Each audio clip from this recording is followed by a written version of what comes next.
Hi, I'm Garmbreak1, and this is Midgardia RPG's Cool Crowdfunding Show. I'm here today with Jay and Boomer. How's it going, guys? Hey, how you doing, Garm? I'm pretty well. We're amazing. I feel fantastic. I wish I was at Jay's place right now, but we're There's both enough sheltering in camera. place. We could put you in the blue chair right here, and it'd just be like the.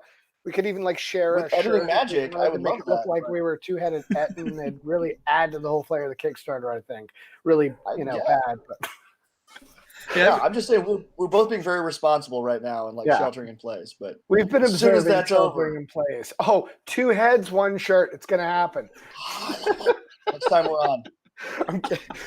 This is supposed to be an RPG interview, right? Not a cosplay interview. Two-headed monsters are definitely part of RPG history. It's true. Yeah. Two-headed I giant, shouldn't set up man. any Very on brand for us. expectations for folks. Yeah, we'll do some Magic the Gathering. We'll do Two-Headed Giant on Tabletop Simulator. Both teams are two people in one shirt each. Oh, I love that.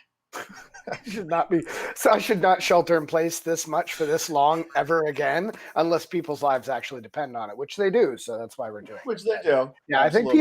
I think people in general are a little bit stir crazy. I think people are dealing with things in their own ways, but I know we've been trying to be constructive and positive and creative throughout this, and that kind of brings us back to the Kickstarter, because we were pretty nervous about launching it given the conditions of the the world right now. People are very uncertain, and we've tried to be really responsible creators. So I think we're not trying to, well, I know we're not trying to market on that uncertainty. So it's an interesting place to be in which you want to promote a horror game set in the modern world that currently feels very unsafe and kind of horrible. It's like launching a Kickstarter for a dystopian novel in the middle of the apocalypse. Well, timing might be bad. Yeah, it's not. But I mean, it's also something people are interested in. Like, Right. I have had a bunch of people approach me to kind of do like, hey, I thought it was interesting that you're not doing stretch goals. And I said, yeah, no, that's purposeful. Like, we are not. We would clearly love to make 3 times as much money as what we're asking for. Like, but we don't want to put any pressure. Like, if we fund and we fund soon, I would love for me and Jay to sit down and list off, here's 6 other things we'd like to be able to offer you. But these are not conditional. This is not, you're not being blackmailed. Exactly. And there's some things that are already I'm building too. So there's some things I haven't even put in the story yet that I'm saving for mid-campaign, because let's be honest, this is my 7th or 8th Kickstarter for products. And we understand how the flow of Kickstarter works. There's always a big push for the first 48 to 72 hours if you fund more so. And if you don't, campaigns tend to trickle in at the end of the first week and can get very slow in week 2 and 3. So instead of trying to create this false sense of excitement with providing these stretch goals, which I get the psychology behind them, I think it's a lot more honest and probably just better to simply say, hey, here's what we've been building for 2 years and here's what we want to share, and you're just getting it. Like, I definitely need to be a little clearer in the page about a few things, but there's no need to do stretch goals, I think, in this instance. I mean, it can always be updated. Yeah, absolutely. It's a living document. It's an entity that you can press a button and change. Yeah. And before we get too far ahead of ourselves into like the horrible effects stretch goals can have on a lot of campaigns, we should probably talk at all about the actual campaign. I don't think we've even said the name of it. You're probably right, actually. I'm bad at that. Pardon me. Jay, do you want to do the introductions? Because I don't want to say anything, but I trust you more than I trust me. But you would like me to say the words Bloodlines and Black Magic, the official modern dark RPG? I can do that. We're a little excited about it. Because Bloodlines of Black Magic, the question I answered from a friend on Facebook was like, hey, is Bloodlines of Black Magic available now? And all I could say is, yeah. The answer to that is yes, like 1,000%. You want to play Bloodlines of Black Magic, there's a button you can press. You can have the PDF. I mean, in a shorter amount of time than it takes to finish the sentence. Like, you can have it on your desktop and start messing around with it. What we're doing is a really fun, in my opinion, kind of exciting update to the setting in which we are presenting an entirely new system that has 1 foot in the original Pathfinder edition of the game, has 1 foot in sort of the design theory of 5th edition, And that in theory, if you've ever played 5th Ed, if you've ever played Pathfinder, or if you've ever played any version of those things, you know how to play this game. Yeah, essentially, when last summer, Tim Hitchcock, who I think everybody in Pathfinder land probably knows, he flew out to my house, and Boomer drove down, and we all got together, and we basically set the stakes for where we wanted to take the lore, and we wanted to set the stakes for some of the new adaptations. Because as soon as we released Bloodlines and Black Magic, I think it was in September of 2018, to the Pathfinder crowd, it wasn't a month out that we started receiving requests for a 5th edition conversion. And so we started, we leaned into a 5th edition conversion, got a couple of the first classes done, had some private groups play testing with like the Occultist and the Brawler. We had done some spells, some feats, and just all the basics to make everything playable. And we realized that building it as a 5e adaptation was going to limit us in ways that we felt would kind of constrain both the world and what you need to do in a modern setting. Because 5e, as it's built, is a beautiful game. It really is. But it's a beautiful game for fantasy. And there's some constraints that the modern world sets for just reality that you can't really fully, I think, address in a fantasy base. So we really had to just kind of pull everything off and look at the insides and start rebuilding. And by the time we were like halfway through that, we realized we were building what Tim called, or rather coined, I should say, a D20I system, or a D20 intuitive system. So the goal being, you could pick up Pathfinder, you could pick up 5e, you could pick up a lot of D20 based games, D20 Modern, 3.0, 3.5, and understand intuitively what we've built. Cool. Absolutely. It's because modern games are more complex than just, oh, here's a dungeon, but there's cars, guns, and cell phones. And forensics. Yeah, like it's bigger than that. It's more complicated than that. And you and I have both been urban fantasy / horror. I mean, we've been talking about this well over a decade, approaching, at least to my knowledge, our conversations have pushed back to like 2006, 2005. So we're probably looking at 15 years of content creation in this kind of genre, and playing in this gaming space for well over a decade. Absolutely, so, decade and a half. And then you go back to the 90s. I mean, I know both of us were playing Vampire in the 90s. Yep. I mean, there's a lot of decisions that have to be made. And beyond a certain point, like I remember poking at 5e and just being like, unfortunately, like we literally want to change. Like we need to make a tiny tweak, or at least like write a sidebar for everything. For every page, like every rule. There's not a single rule. We're like, well, I feel like the nauseated condition, we don't really need to write anything for. And you're like, okay, so that's 1. Well, yeah, well, in that case, and then 5e, it would be poisoned. There's not even. Oh, I apologize. Yeah. So, but regardless. But yeah, there's a lot. And beyond a certain point, you just go, maybe it's easier for someone to play if they can like just read the book rather than going like, no, first you have to have this content and then you have to basically apply this content to it. Give me the template already applied. Yeah. Like don't give me like, here's the rules for making a wizard into a vampire, and then here's your wizard. Have fun. Like just put it together. Put it together for me. Yeah, and I think we experienced that a little bit with the Pathfinder crowd, because we put together a game that was based on Pathfinder. So there were these expectations. You were going to have the core book, and at a minimum, you were going to have Occult Adventures. So our book was essentially an add-on. It supplemented the Pathfinder system with modified rules, our reasoning behind those modifications, and why we applied them to adjust for the lore, right? So all that was intentional. And when we came back to the new edition, we were like, why not just build it the way we want from the ground up? Absolutely.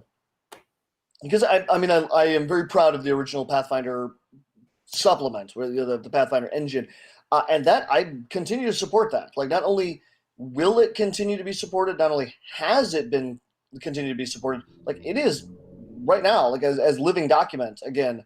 Like if you go to my Tumblr, I have new material for Bloodlines Black Magic using the original Pathfinder first edition engine that's come out maybe the last 2 weeks. You just go. Yeah. You can just go back. And that's something we're compiling too. So I guess we should let you ask some interview questions, shouldn't we, sir? Oh, it's all We're good, just man. running along.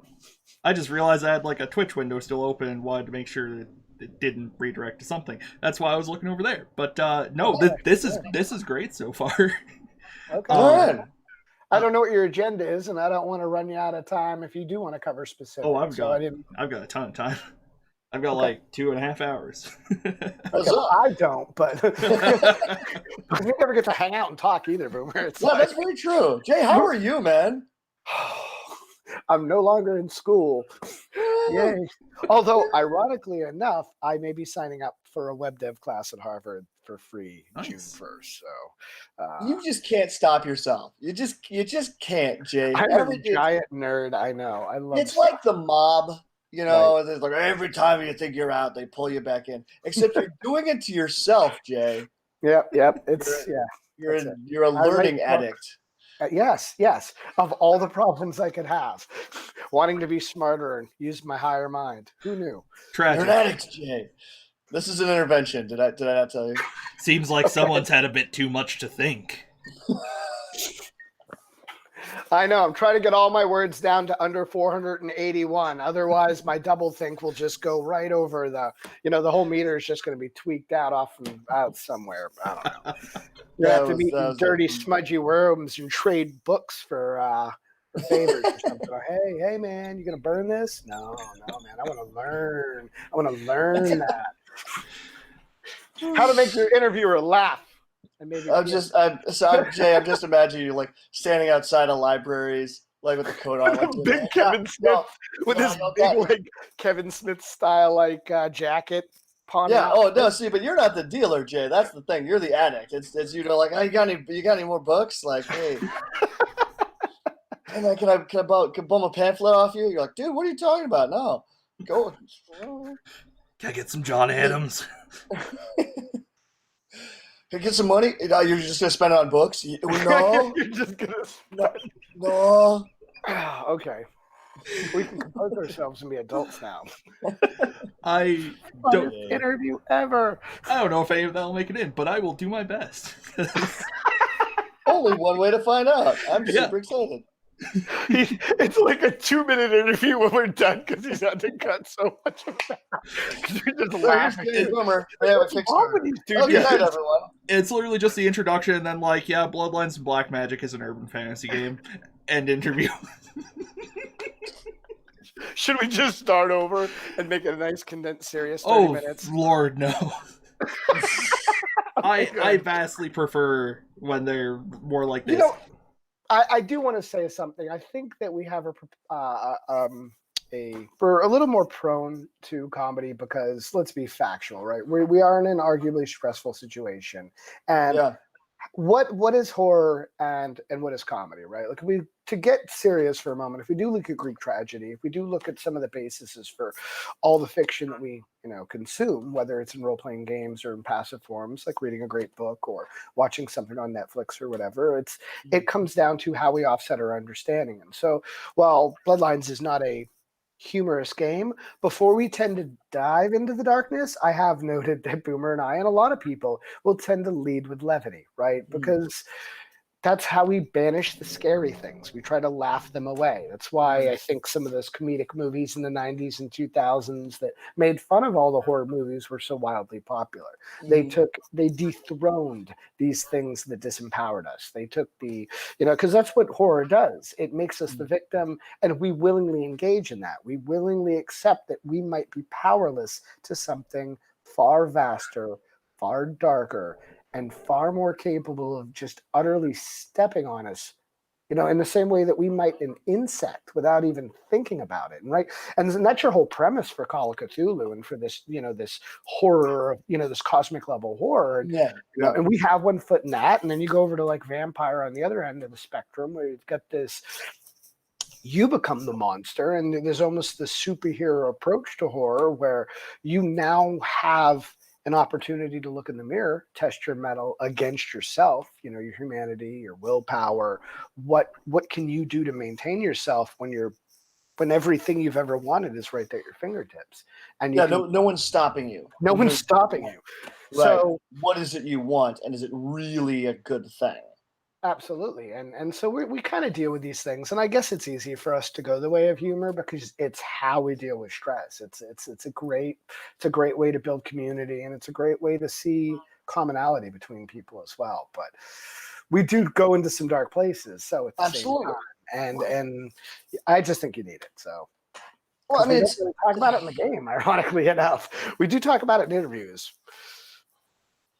Well, I mean, you and I, Jay, I mean, we are both okay, because I've said before, I don't want to write a comedy game. I mean, I do comedy professionally. I do a comedy Twitter. Like, there's plenty of people out there who only know my work. Plagiarize you. yeah. Like, there's a ton of people out there who they say oh, the guy who makes really stupid jokes about the stereotypical party on Twitter. And well, you got I love doing that too. Right? There's legit a book. Like, it should be out later I think halfway through this month, and we're almost halfway now. And I love doing that, but I would never want to write a joke game. No, right? Absolutely not. No, because you can always add humor to something that's terrifying and scary. That part's easy. Like, Jay, who is amazing, who I love, just the other day, the two of us were having kind of a design meeting phone call, and Jay kind of casually was like a siren head. I'm like, siren head? I don't know siren head. And I was like, and Jay, who's amazing, is like, I mean, he's got his thumb on the pulse of reality. Weird stuff on the internet, right? Absolutely, pop culture. I mean, Jay's very, very smart. He's like, okay, cool. Let me give you the 10-second rundown. Like, here's blah blah blah blah. Here's everything you kind of need to know about Siren Head. Because I should know about that. I write horror and urban fantasy for a living. And later that night, or within the next 2-3 nights, I got online with my wife asleep next to me, my children. It's 3 a.m. Everyone's asleep. I'm like, time to look up more about Siren Head. And that's something I just learned about. It could have been around for a long time. So I don't know if my finger on the pulse of culture is an accurate descriptor, but we'll go with it for now. It's relatively recent. But yeah, the guy who created Siren Head, he's got a lot of other work out there. I follow him on Twitter now.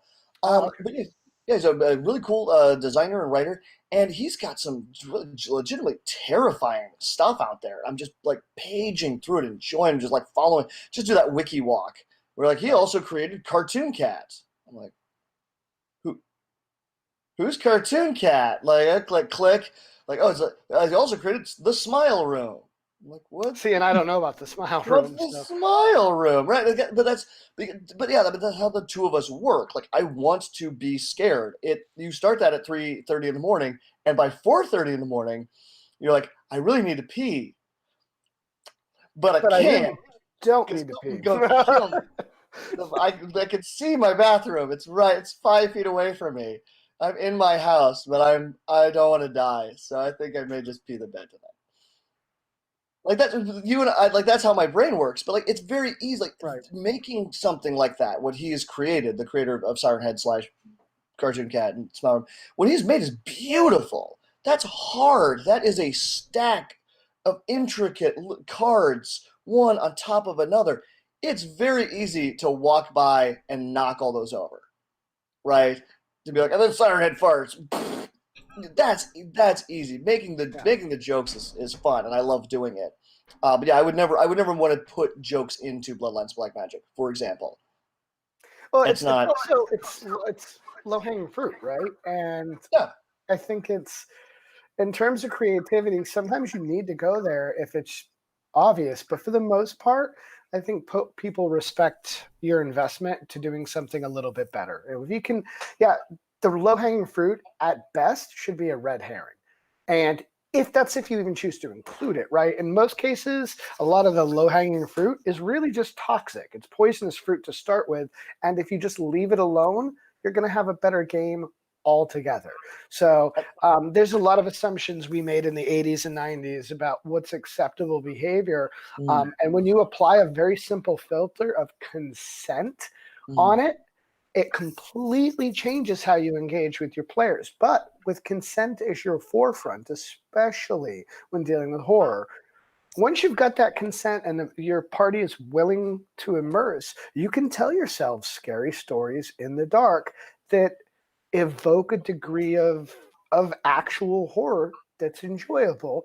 But again, it's all, it's all predicated on that idea of agreement and consent. And the moment you don't have that, you step back and go, all right, it's time for a break. And that's been our watchword, I think, for the entire production of this new game, because we understand that, especially in recent times, and I won't point fingers and name games, there's been plenty of opportunities for people to not go the low road, to not pick low-hanging fruit, and they've opted not to. They've made easy excuses for very bad design, and I mean lore-wise. I don't necessarily mean mechanics. That has alienated groups, that has pointed fingers at people that didn't need their fingers pointed. I mean, like, just, and not need. That's not. I'm not saying that correctly. That simply, you don't pick on people. You don't marginalize people. There you go. Right. That's punch up, not punch down. Yeah, consent should be your watchword here, and be good to other people. That said, there's plenty of monstrous things in the world, and one of the things we've done with Bloodlines is focused on those in terms of locality. So we focus on things like urban legends, cryptozoology, a lot of the weird things that people are unwilling to explore, and we've developed an entire myth cycle, right, that's predicated on all that. So there's a very Western American approach to this, but I think in a respective way. Well, and because I'm not trying to, because one of the I don't think we've actually put the thing together, but here's the list of our influences. Like, let's be honest about it. I have. There's one on my Patreon, actually. Yeah. Outstanding. Oh, cool. Yeah, I mean, okay, so yeah, when the new book comes out, that would be a great idea. Let's have that at the end, kind of the appendix N, the list off. And one of the big ones, if I'm not mistaken, it's certainly been for me, has been the TV show Channel Zero. Oh yes. Which sadly is dead now. Nothing would please me more than to wake up tomorrow and be like, oh, Netflix just picked up Channel Zero for 2 more seasons. Netflix, if you're on Midgardia or Midgardia watching this, we'll do that. We'll make it happen. Anybody? I don't care. Just make more, whoever it is. Just please make more Channel Zero. That's because Channel Zero, I think, is such a successful. It's weird horror. It's not, and it's unexpected horror, and that's what I want. I have nothing against vampires. I have nothing against Vampire the setting. I have nothing against vampires as monsters. I'm running a vampire game right now. I'm running a Vampire the Masquerade. I'm loving it. But that's not what I want to do with Bloodlines Black Magic. I also am not trying to do Japanese horror. Like, I love, the whole list of, there's actually a great game called Kuro, like Kuro, that does excellent Japanese. Yeah, I love Kuro. I ran that at Gen Con a couple of times. It's fantastic. I'm not trying to write that, in large part because I just don't have the cultural background to do it. Right? I cannot tell Eastern European myths, like folklore horror. I can't do that the way someone actually is steeped in Eastern European tradition. Like, I can't do Japanese horror the same way. I can, in theory, do my own approach to that weird. Yeah, but I think what Jay's saying is really wise. Like, we're not trying to steal anyone else's perspective on horror. I wasn't going in terms of. I wouldn't go so far as to say we're stealing anybody's anything, right? I think we're engaging with urban legends that we find meaningful that just happen to already exist in our culture, right? So I don't want to present this as a game that excludes other cultures, because it's a global based game, and conceptually it could take place in any place. We, as our baseline, focus on the West because that's where we live. But that, in terms of open development, hopefully the game becomes wildly popular, and our friends in Europe and our friends in South Africa and our friends in throughout Asia and Australia also engage. And in that instance, we'll absolutely start to expand into those areas. In fact, I've got a private game tonight that takes place in Western Australia, but I've also got, we've got folks that play from all over the world as well. So it really just depends on where your level of engagement is. And I think Boomer's smart in that we are very mindful of not simplifying and appropriating other people's stories, right? That's we don't want to take something and just give it a fresh coat of paint and say, look, we did this thing, because that does, you're not doing your due diligence as a storyteller there, and you're just not, right? And if you can do that and you do your due diligence, you happen to be an expert, maybe you get a degree in this sort of thing, then I could absolutely see us, approaching those things or working with people that already are experts in those areas. Well, I mean, we have an editor who works for Stormbody Studios who lives in South Africa. Yep. I would love to see her do anything about sort of like here's the universe of Bloodlines of Black Magic through the lens of South Africa. She actually just sent me 12 pitches. I've got to pick 3 for short stories, because she did Daughter of the House for the first book. So if you picked up the first Bloodlines and Black Magic, at the beginning of each chapter, there's a series of short stories, or a long short story, mid-range story, that was split into the chapter headings, and it's the Daughter of the House, and she's going to expand on that content, as are a couple of other fiction writers we've talked to. So that's definitely going to happen. I also like the idea of people writing from those countries. So I have friends in Japan that have expertise in this area that might be willing to contribute. So I mean, it really depends if we decide to go those routes, but that would delight me. There's a book that's, again, one of my inspirations for Bloodlines of Black Magic. It's a game book called The Book of Unremitting Horror, and it's you can find it online right now. It was actually written for D20 Modern, and it's quite good. But hilariously, everything. I mean, maybe not every single monster in the book, because it's a bunch of like weird, cool, fun monsters. They all have really strong associations with a very small part of England. And you're just like, really? Well, the answer is that's where the writer is from.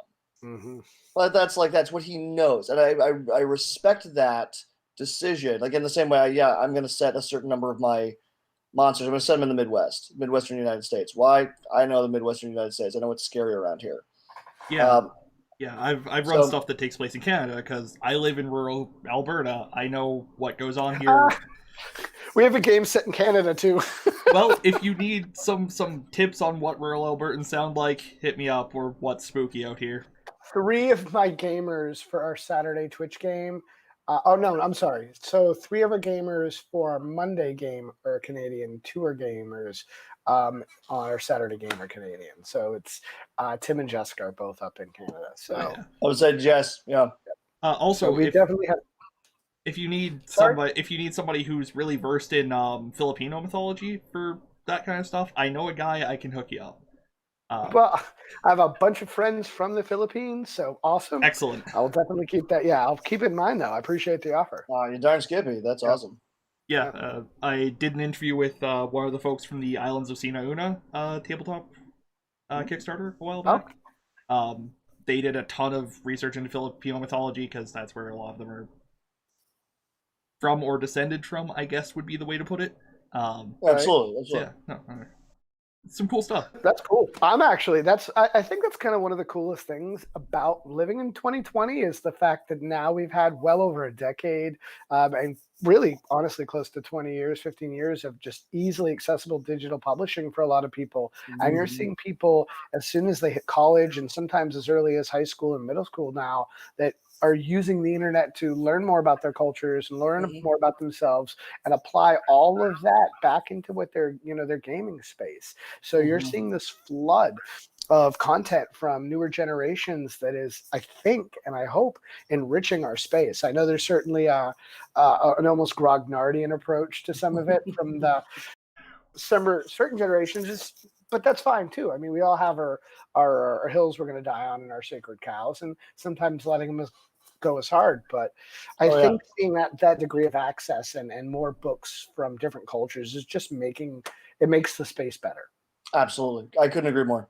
Yeah, like I have a lot of that kind of stuff behind me. I think you can see Sagas and Six Guns right there, which is Old Norse, Old West, Savage Worlds. Nice. Yeah, it's a good time. And like trying to look into Viking mythology like 20 years ago, it would have been really hard. But nowadays you just look up Dr. Jackson Crawford and My first book was runes, so it was Viking mythology. I mean, Yeah, I need to look more into that because I've looked through most of your stuff because we did Mists of Akuma a while back. Ooh, yeah. Yeah. So now I can't take full credit for. I can't really take. Yeah, well, that's Mike Myler. Mike Myler that's his baby. I've worked on a few of the species races in there, some of the content feeds and such. But other than that, he gets. I love Mists of Akuma. It's fantastic. We publish it though. It is not my creative genius, even a little bit. That is fully Mike Myler. Right. That is Myler, like that is Myler. You should follow his Patreon too. He does these weekend vignettes now where he gives like new monsters in the 5e rule set for all the Mists of Akuma. We're gonna start bundling them up for another bestiary. He's got some cool stuff coming out. So Yeah, if you don't have one eye on Myler, you're doing it wrong. Yeah, I've interviewed him. We ran Mists of Akuma as like promo for the Kickstarter. I have the Book of True Evil or something. No, Book of Exalted Darkness. The Book of Exalted Darkness. Yes, that's what's kind of peeking over the corner there. I love it. We've done Hypercorpse 2099 a couple of times. The 5e version. Not the Pathfinder version, which I hear is a little bit more better. But anyway, yeah, you guys have a lot of cool stuff. We should probably get back into mechanics here. I'm sure. Yes. Did you have specific questions about Bloodlines then? Yes. I imagine you do. The Arcana. What is the Arcana? Ho, ho, ho. So the Arcana, I'm so glad you asked, is this very fun card deck. And the card isn't a concept. This isn't something we're going to make with the game. This is something we made for the game. This is something we have had we haven't had at any conventions yet because of a certain pandemic, but we were working with an older similar deck. There's a divinatory deck called the 40 Servants by an artist in Ireland by the name of Tommy Kelly. He's a cartoonist. And he has a whole good. And if I'm not mistaken, he did the cover for Bloodlines. He did the cover for the original Bloodlines as well, which I have right here. Oh, that's... You can see. He did. So we are in contact with this gentleman, yeah. That's nice. Yeah. And just a very beautiful back. Like it's a really gorgeous game. I'm biased, of course, but we're doing the next cover is going to be with Juan Diego Dianderis. He is the artist behind the Arcana, and the Arcana is essentially a storytelling deck. Now, the inspiration is obviously the tarot, but unlike the tarot, which has 4 minor suits, the court cards and the major arcana, and 78 cards, this is 80 cards and is 22 replacement arcana for the major arcana that you use as the arcana in the game. It has then it has 7 of the Archon cards. It has a null card. It has a mirror card. It has the 12 aspirant cards. The 12 sovereign cards, and then the remainder, the last 37 cards, are the aspirant cards. And these are essentially pictured cards that you can see that each tell you something specific about the story. Now, the meaning is not on the card. I've probably got them upside down because it's one. You're good. But regardless, here, let me show you a couple. These are gorgeous. I'll give you an example. You have all the art by Juan Diego Dianderis. Yeah, the entire deck has been illustrated by Juan. I think that making sure that his look, his style was really iconic to Bloodlines of Black Magic. I think it was a very smart move on the part of my boss, Jay Sonia. Look at that! Nice. There's just something noir, something kind of shadowy, something untrustworthy that you get when you start getting into the secret and the invisible world. And so in terms of modern content that isn't horror or occult in nature, we wanted to kind of tickle that little itch in the back of most people's tin hat, that thing that makes you just at the edge of maybe being a conspiracy theorist when somebody shares a meme and you're like, I don't believe in conspiracy theories, but there's a lot of weird coincidences happening, and I get causation isn't the same thing, but and there's that little tickle in the back of some people's brain. So we wanted to kind of play with that a little bit. And if you look at some of the wild stuff various governments have done over the years, yeah, it's wild, man. Well, MK Ultra. Yeah. considering truth is often stranger than fiction, we've tons of material to work with. Like, and I don't even have to open any of my disinfo books, right?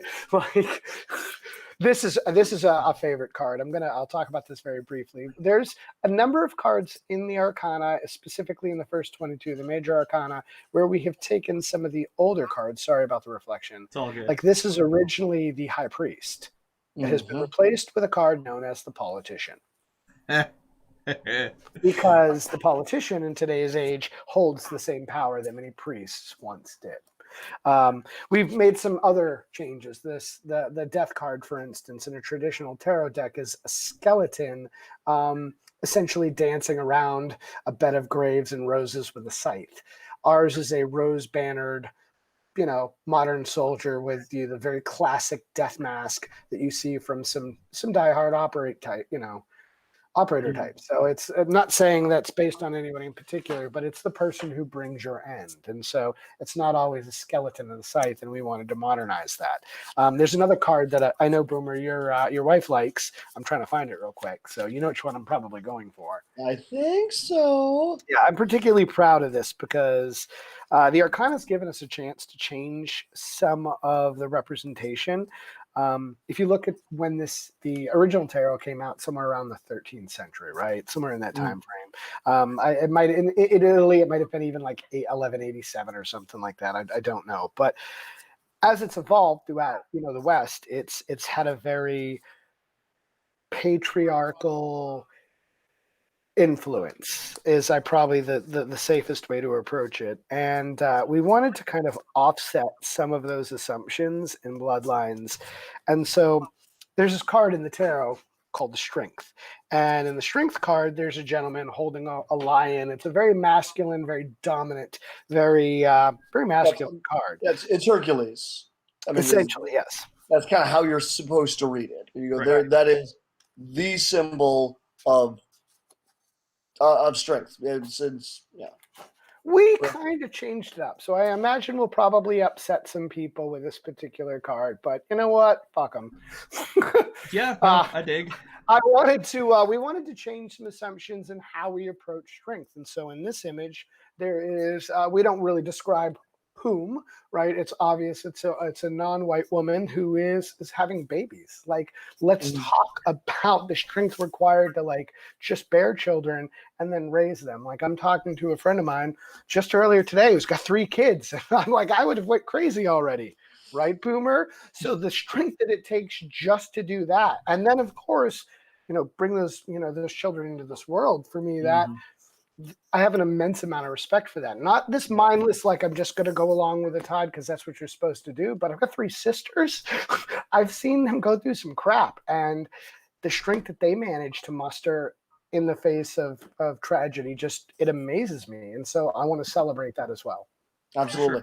Sure. And it's an easy, once you think of it, which Jay did, which I really admire, to be like, you know what, let's think about that for 2 seconds. But once you think of it, it's the easiest thing in the world to make the decision. Yeah, let's try that. And I think it's that old line: if there's legit one person out there who was thinking about playing the game or is playing the game, who goes, well, wait a minute, that's interesting, who sees themselves represented or feels that much more welcome in the game, then it was worth it. We had backers in our first Kickstarter as well that were from very different communities that were worried about representation. And I'm not going to name anybody because I haven't gotten anyone's consent ahead of time to discuss their stories. So I'm not going to do that in this interview. It would be irresponsible of me to do so. However, I remember one particular person writing about a character where they wanted to change the gender. And they wanted, even though the backer was a particular gender, they wanted their character to have a particular marital status. They wanted to have a particular gender in that marital status. And they came to me with this request. And I was like, cool, no problem. And they were like, what? Like, did you read what I read? Like, yep, no problem. And they were like, but I've had other people push back because, they felt this or this. I'm like, why do I care? It's the modern world. Now, this was 2016 or 2017 when the first Kickstarter happened. So I'm like, at the time, dear so-and-so, It's 2017. Why would this, like, if I'm going to represent the modern world, why would I exclude an entire group of living, breathing, real people? That would be stupid. There's no cat. Cat. I was gonna say I remember seeing there was like the thread. There was kind of like the representation matters. Representation matters. There's apparently a I've never seen it. I'm sure I will at some point or another. My kids are very, very into Disney now. But apparently there's like a direct to DVD, direct to VHS. There's a sequel to The Little Mermaid where Ariel is hanging out with a non-white disabled mermaid who specifically this mermaid like communicates using sign language, and that the animators went out of their way to legit make sure the sign language was correct. Yeah, the sign is correct when she's like talking to Ariel, and somebody saying like for me as a white guy watching this, who's not deaf, who's not disabled. I mean, to watch this and go like that means nothing to me. That's cool, right? Like neat. But there were people on the thread who jumping on who like, this blew my mind. This made me so happy. I'd never seen a mermaid of color like represented. Did they not put a translation in either? Did they I know that I have no idea. I wasn't. Because that would have been interesting too. Because I always wonder when the roles are switched, when you live in silence. Like if somebody presented material to me in which it was all signed and there weren't subtitles. Now that might be an art expression film. It might be a way to express a certain, assumption that we have for listening, speaking, able-bodied people, right? But it also illuminates and illustrates at the same time. Like I don't necessarily think I'd enjoy that. And by the virtue of not enjoying that, I should thereby be mindful of all the content I create and make sure that I'm looking at other people as well. That can't be enjoyed, yeah. So that enjoyment is for all. Yeah. And we just go, it takes 2 seconds. I mean, it probably took a lot longer than that to animate all the sign language. But you go, there was someone who felt more welcome, who felt more, and they just went, oh my God, representation matters. Yeah, absolutely. I believe that's a TV series, not a direct-to-DVD movie. Oh yeah, yeah. Awesome. I could be wrong. I'm not entirely possible. Yeah, I'm not the biggest Little Mermaid fan in the world. But yeah, that would be my daughter. So. She's only 2, but she's pretty into Little Mermaid. I would be clear. I have a lot. Wait till she gets around to Blue Clues or Blue's Clues. Blue's Clues. Yeah, there you go. Or is that not cool anymore? I don't know. I was always a DuckTales man myself. Garm, who wasn't? Yeah, I have a lot of friends who can sign ASL for a variety of reasons. Some with hard of hearing difficulties. Some just because you can learn ASL. You can go do that. I haven't. I also don't subtitle most of my videos because it's really hard and takes a long time. But I thought YouTube did it automatically now. Yeah, but it sucks. It's not very good. Yeah, it's not. It's not great. Yeah, I would put it as like insufficient for actual accessibility, but like better than nothing. I'm not here critiquing what you do with videos. Oh, I know. I know. I mean, there has to be a spectrum for that, right? Like you can't expect a small business, you can't expect certain individuals that don't have the training to be able to do all those things. But if they're making the attempt, that's when they reach out, right? There's ways to get over those hoops, but that doesn't mean every person is going to be able to do them. Yeah. If you can, absolutely engage. That's also not like a now that you can't do it, just don't ever worry about it again. It's not an excuse and a get out of jail free card, but technology will improve. And as I imagine, as Google's like applications improve, that'll become more and more intuitive, and it'll take the guesswork out of it for you to some extent. Well, I mean, every time you use Alexa, you tell Alexa to do something, the technology is improving. It's learning how to take human speech and try to parse it as a set of instructions to a computer system. I actually we can get politicians to do that for society. Yeah. I actually used to do professional transcription for how I made most of my money. I paid my rent for like a year that way. It's hard, man, and it doesn't pay very well. That I believe 1,000%, because it seems like a necessary thing that would be a net good for society. So of course it doesn't pay well. Oh yeah, right. 30 US cents a minute or something like that. Not great. That's per minute of audio, not per minute of work. I type really fast, and that's about 3 minutes of work per minute of audio. So, yeah. Yeah, that's why sucks. that's why most of my videos aren't subtitled, because most of our videos are 4 Fair hours. But yeah, no, it's a real problem. I would be a happy man if Google subtitles were better. I watch a lot of subtitled stuff because I am a giant dork and watch a lot of Japanese media. Yeah. Okay. I used to watch a lot of foreign films. Just I went through a phase. I was in college. Don't tell anybody. You were in college? My God. Last year. It was last year. I was watching foreign films last year while I was in college. Tisk, tisk, tisk, Tisk, yeah. tisk. I worked at a theater for a little bit, actually. We showed a lot of weird artsy films, including some that were foreign and thus subtitled, and we occasionally got people demanding refunds.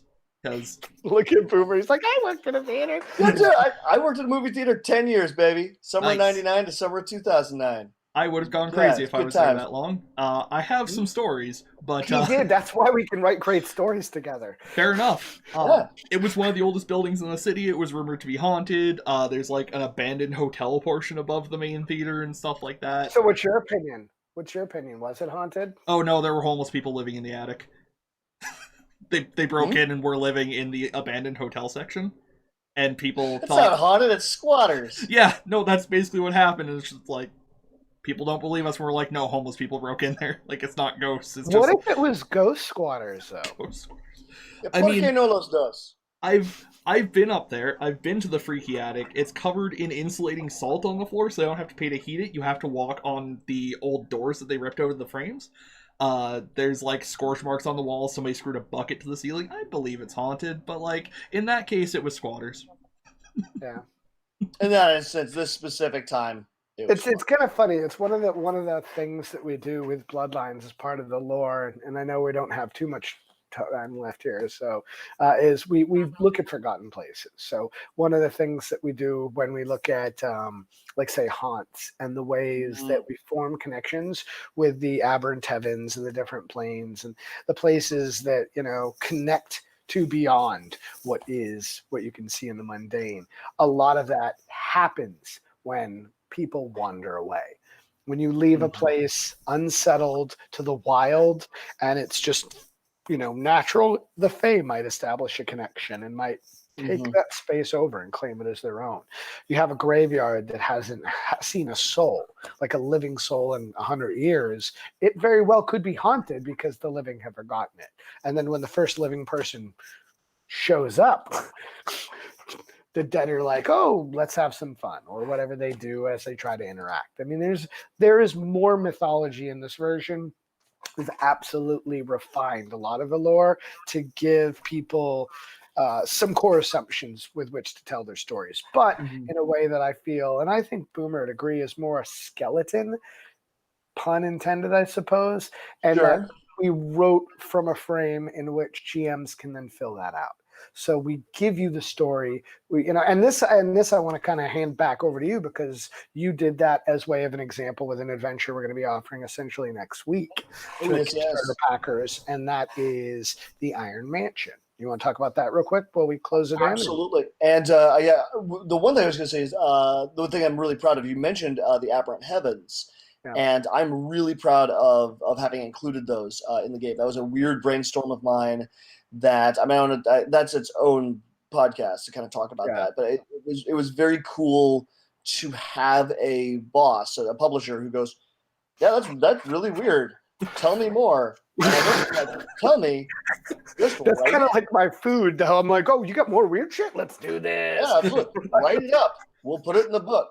I was like that. Oh, thank you. And I've then been able to expand on that in certain locations, like just on my Tumblr, where I'm just like, hey Jay, I was going to talk a little bit more about the Aberrant Heavens. Have Jay be like, it sounds great, man. Like that's if you get enough of the material, we'll put out a book.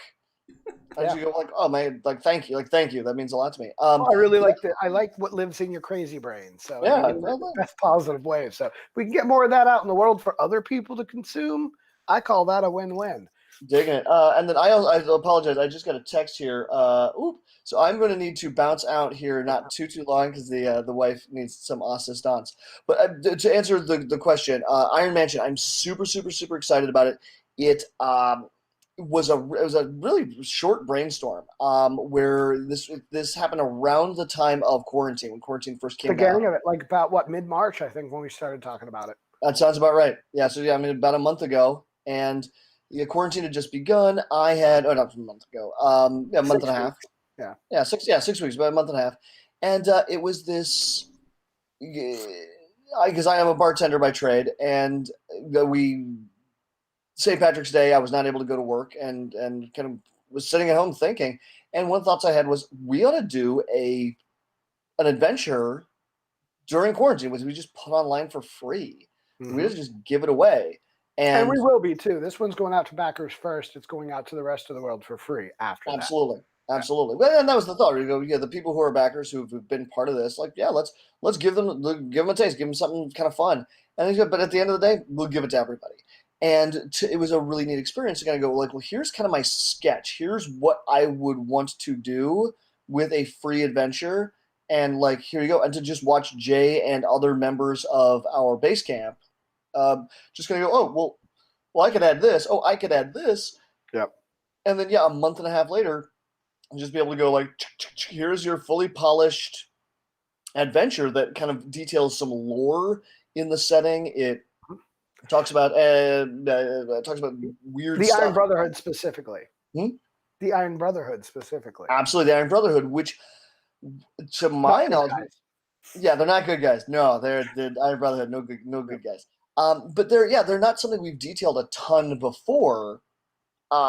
It's entirely possible you could have run Bloodlines of Black Magic, run a couple of games, and never used them, and which is fine. But then okay, well here let's talk a little bit more about them. Let's see them at work, and let's just slip that into the game. And yeah, I couldn't be more pleased with it. And it'll be, and we've got some other developers that are already looking at content. I know Ben McFarlane was talking about doing an attic extension. So essentially what we're going to do is, as the new edition of the book comes out, so backers will get all this stuff first, of course. This will come out when we release the other public stuff, right? It's not going to come out before that because you need that. Well, it'll have the characters, so I take that back. It will come out before the book because it will have the 7 characters that Zach Bauer put in or 6 characters that Zach did in the back. It will have the map and a few other things. So it'll essentially be a standalone. You'll know how to play it. It'll have a one sheet that describes the very basics so that you know how to get through it. And then it's just supposed to be this fun, free thing you do to make you aware of the setting. We'll develop that further and add essentially little like write-ins, right? So like for $1.99, you can now get the attic, or you get a room, or almost like DLCs. But you don't need them, mind you. The way this is designed, you could simply populate the entire map however you want. If you want us to do some of it and you want more lore from the world, go buy the stuff we add to it. If you don't, make it up. You're going to get the map's an 11 by 17 inch map that you can print up. It's scaled fairly well. Let me double check. I'm fairly certain that's where we scaled it at, so that you could actually scale it with 1-inch miniatures, print it up, and bring it to a gaming convention and use it on tabletop right there. So, but yeah, an adventure. I mean, that's one of the things I like is you could run Iron Mansion not at a tabletop where you go, no, this is a parlor game. This is theater of the mind. We're going to sit there in our nice like easy chairs. We may have a table in front of us. Put some candles, put some dice, and you every character sheet in hand, and you like lean in if you want to roll. Don't play with your dice otherwise. We're just going to story tell. It's entirely possible to do it that way, or like, hey, also here's a map, like a big, beautiful, gorgeous thing. Better than anything I could have hammered out myself at the tabletop. So yeah, that's what I want Bloodlines and Black Magic to do. Where you go, here's a game system you already know. Here are stories that you are free to play with and to populate as you see fit. But we've got some weird, cool, fun ideas. But yeah, here you go. Like, go buck wild. That sounds great. Well, and I'm psyched. And yeah, this will give people an opportunity, I think, to play around with the game, because we can say, here's what we're trying to build. We can say that all day long. It's something very different to be like, let me play test it. Yeah, here's what we built. Yeah, here's what we built. Yeah. If you're looking for a fresh group to run through it, hit me up. I've got people. We'll keep that in mind. We have an open playtest group on Basecamp right now where we have some content where people can download the manuscript. I haven't been adding people during the Kickstarter because I'm going to migrate all of those people into a separate playtest section that incorporates both backers and people that have already been selected for playtesting.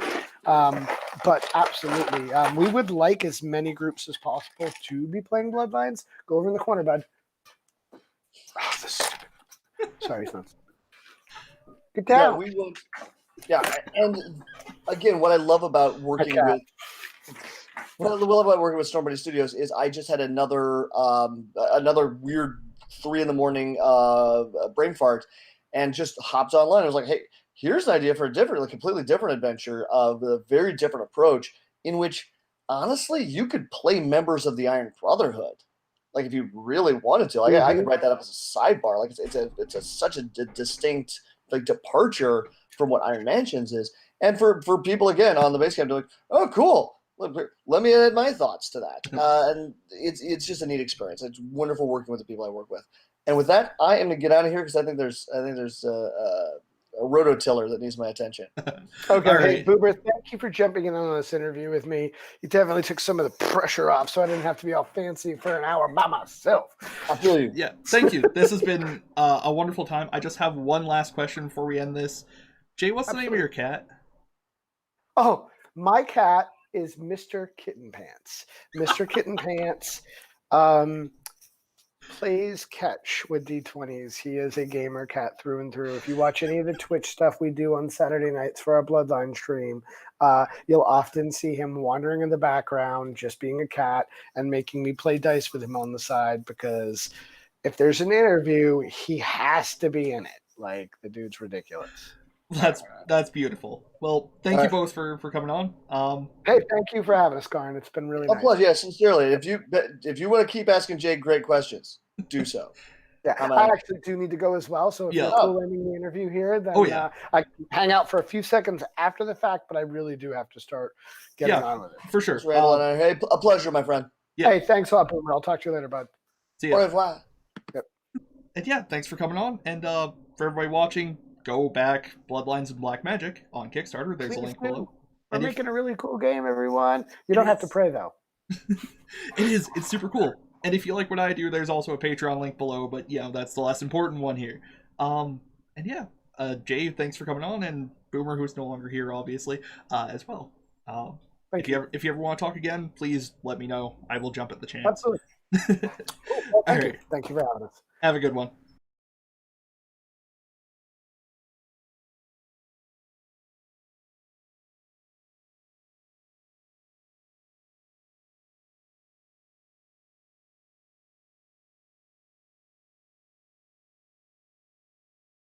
God love you, young people. I'm not young. I'm like 28. Real quick, how much cursing are we allowed to do on your podcast? Is this go nuts? We're not monetized. Motherfucker, you are young as a motherfucker. All right, let's just handle our shit for a second.